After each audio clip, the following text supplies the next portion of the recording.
YouTube, how's it going? The Goat House is back with another NFL offseason rebuild. This one for the Miami Dolphins, who have the fifth pick in the upcoming NFL draft. I'm going in draft order. Going to do every single team in these videos. I'm playing GM and making some cuts. We'll take a look at the cap space after the cuts I expect to happen.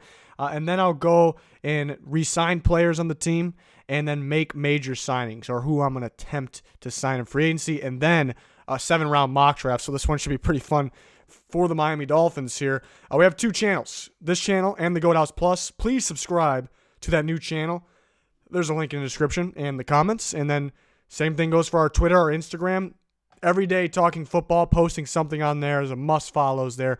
Link down below. Please follow us. And then our Patreon link with extra content you will find in the description as well.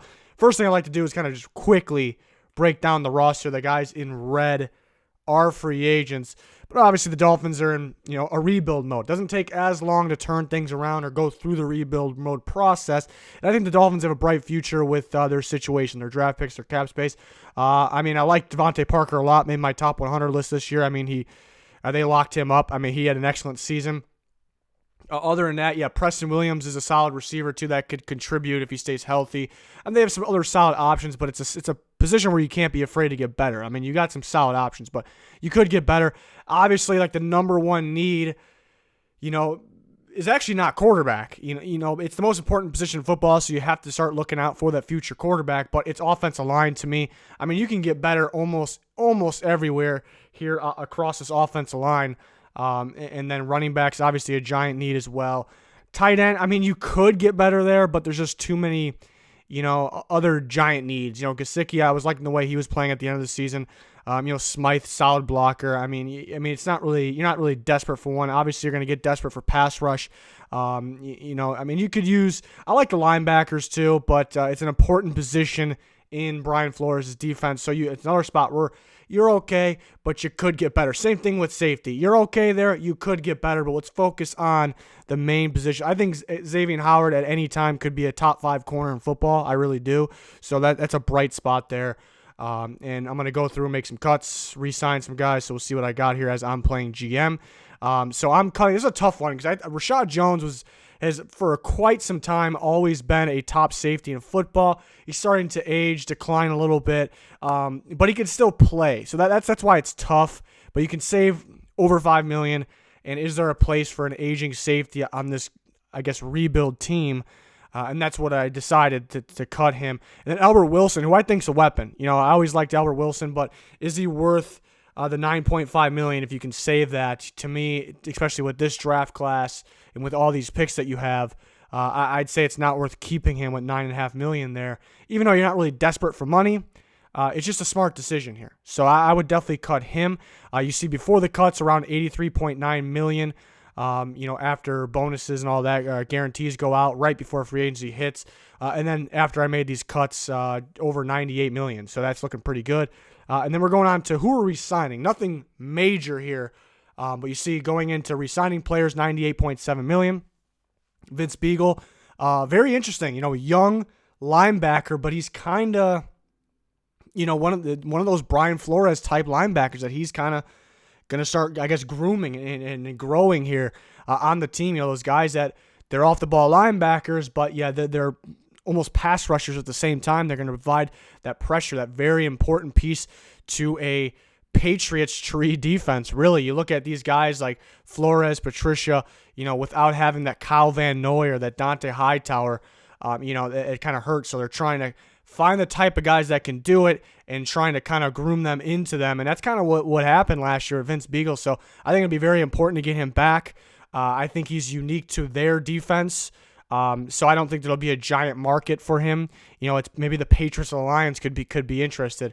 But I don't think it'll be very expensive. And another cheaper one, Nick Needham, who pretty much had to play by default last year at corner, and he actually looked pretty solid, was pretty impressive down the stretch. So they'll bring him back pretty damn cheap. So that's really all they need to bring back. That's kind of the good thing. You still got a lot of cap space, plenty of cap space left. And the guys I'm attempting to go for, if I'm the GM, Eric Armstead. I think I think he's a good fit at that defensive end position in Brian Flores' defense. I think it's a type of, I think they could be interested in a guy like Jadeveon Clowney too. That's very possible. Could they go for a both? Be pretty wild. You get 2 pass rushers in there. It's very possible. But Armstead, Armstead's a guy that I really like at defensive end for them. He could be kind of Brian Flores' Trey Flowers, that they may have tried to get last year, but the Lions paid a little much. But I think better. And he has the ability to slide inside, get the pressure from the inside. So that's a guy I really like for them. I do prefer him where he goes to be able to, you got to move him around a little bit. But I can see Flores like him at D end, and to me, I think he's worth some good money, and I think he's a fit personally. If I'm playing GM and I think he's a fit with my coach's defense, that's what I'm going for. Andrus Peat, obviously they need a guard. They need multiple offensive linemen. Andrus Peat, not the greatest year. He's a starter. He's worthy of a starting position. He's a solid guard, but he's very young, and that's what I like here. He could be a part of this rebuild. Unlike, they could go for a guy like Joe Tooney, who's still in his 20s, but Pete a little younger there. A guy like Brandon Scherfs. A little older than those guys, but still I consider somewhat young. But to me, Pete makes a lot of sense here. Not going to be overly expensive because you and I know you have the cap space here, but you want to get, I do 3 major signings for all these teams, but really the Dolphins want to have more than 3 major. Most teams want to have like 3, maybe even 2, and then a bunch of minor signings. Dolphins want to have more than 3, so that's why, Pete is going to cost some money, not an insane amount. But you get him, and you can still get some other major signings, and you go for Jack Conklin as well, which I'm a little iffy about Conklin, honestly. For some teams, I would like him with the Dolphins, kind of going the route, their system that I think they should go in, or with, depending on the quarterback we're leaning towards getting in here in the draft.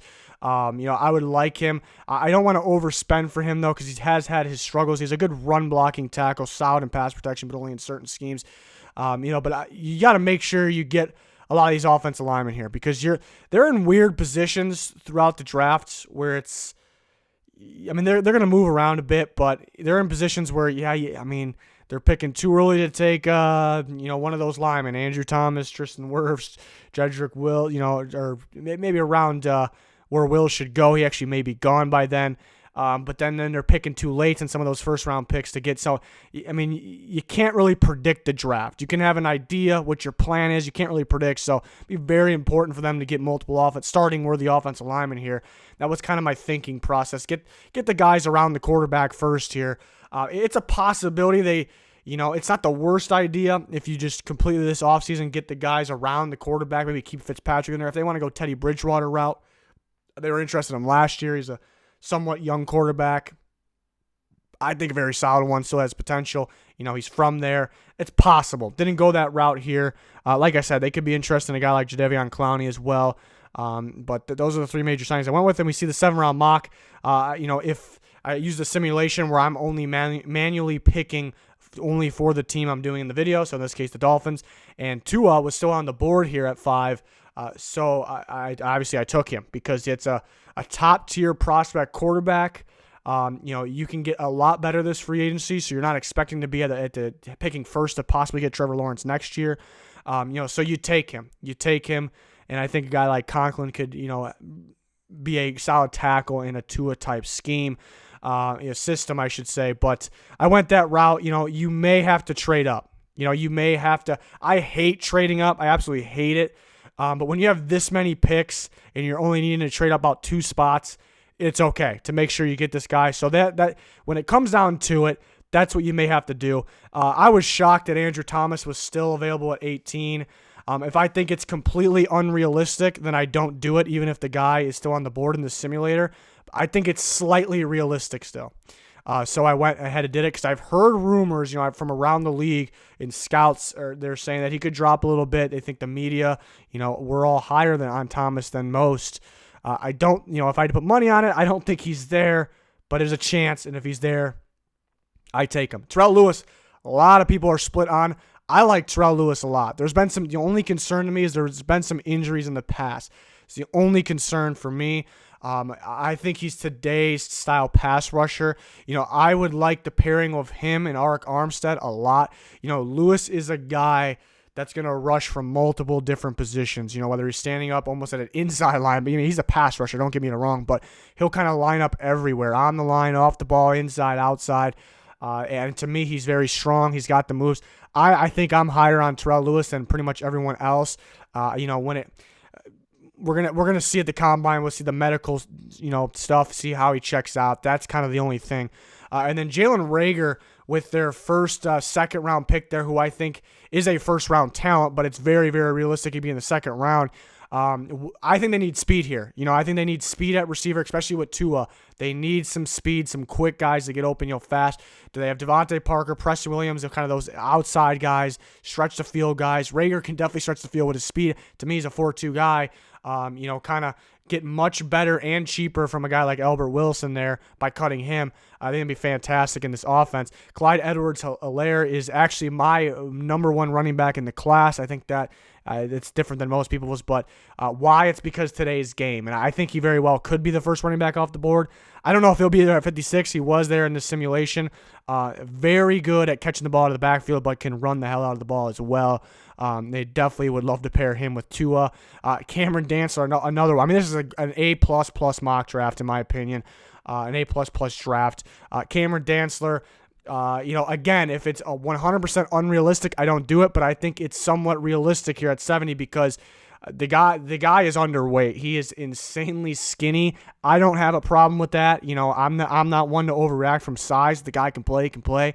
But teams will overreact from that. They'll be worried about him tackling, the NFL running backs or those receivers, Julio Jones, DeAndre Hopkins, Michael Thomas. How will he be able to be, with his physicality against them? So there's actually a chance he can drop because the guy, I hate to be harsh, but he's kind of a stick, but the guy can ball. Much better than 70th pick. Tommy Kramer, sleeper. I think this guy's a day one starting guard, but he will go around this range because of an injury. The guy's a stud. He's a day one starting guard, in my opinion. Jordan Elliott, it seems like Pro Football Focus is the only one super high on Elliott. I do like him. I like him better than 144, but there's a chance he's available here. Terrell Burgess, I think this is a steal of a pick too. I think the safety class isn't that great, but Burgess is one of those guys that I like. And then you got Lamar Jackson, I think will be an athletic depth corner for them from Nebraska. And then Calvin Throckmorton, who I think has the ability to play tackle or guard. Either way, I think worst case scenario is playing guard for you. I think it'll be a hell of a pick there. And then they get Osmar Bilal, who I think is another one of those Brian Flores linebackers. There's a chance he doesn't get drafted because you're trying to figure out what is he. Is he a safety? Is he a linebacker? I like him at linebacker. I kind of like him at that utility linebacker spot. So I would watch out for one of those teams that kind of use that, a linebacker that's kind of a hybrid, slash pass rusher. And that's a high motor guy that's going to fly across the field. So I thought I like the fit on that one there as the last pick. But that is a absolute haul. How many starters do they get? They get Tua, Thomas, Terrell Lewis, Reagor. What do we have? That's 4. Clyde Edwards-Helaire is a starter. 5. You got Cameron Dantzler as a starter. That's 6. Kramer, to me, would be a starter for the Dolphins. That's 7. Jordan Elliott could start, depending on free agency, could start next to Christian Wilkins. That could be 8. And then... the rest would be depth guys right away, but that's pretty ridiculous. And I'm a huge believer, always have been, always will be. You build championship teams in the NFL in the draft. It's not the NBA. It's why I like the NFL so much better. You build it through the draft. You control your destiny. You control your destiny with your picks. And that's why I love NFL, and that's why I love the NFL draft mainly there. And the Dolphins have the ability to do that. They're not going to go win a Super Bowl this year. It's not going to happen. Probably not even next year. Probably not even the year after that. But then they're going to be set, and it's a team to watch out for if they do this thing right. Love the situation they're in, even though it was a complete disaster. It felt like just a year ago, less than that. So definitely a team I'm excited about for this offseason. So hopefully they do it right, though. I'm not a Dolphins fan, but I'm always rooting for teams. I get excited for teams when they have this opportunity and they execute these opportunities. So, can't wait to watch the Miami Dolphins this offseason.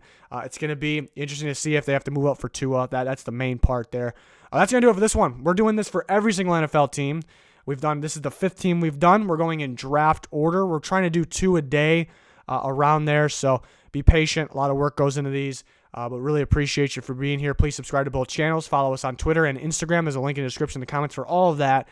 That's going to do it, though. Thanks for watching. Goodbye.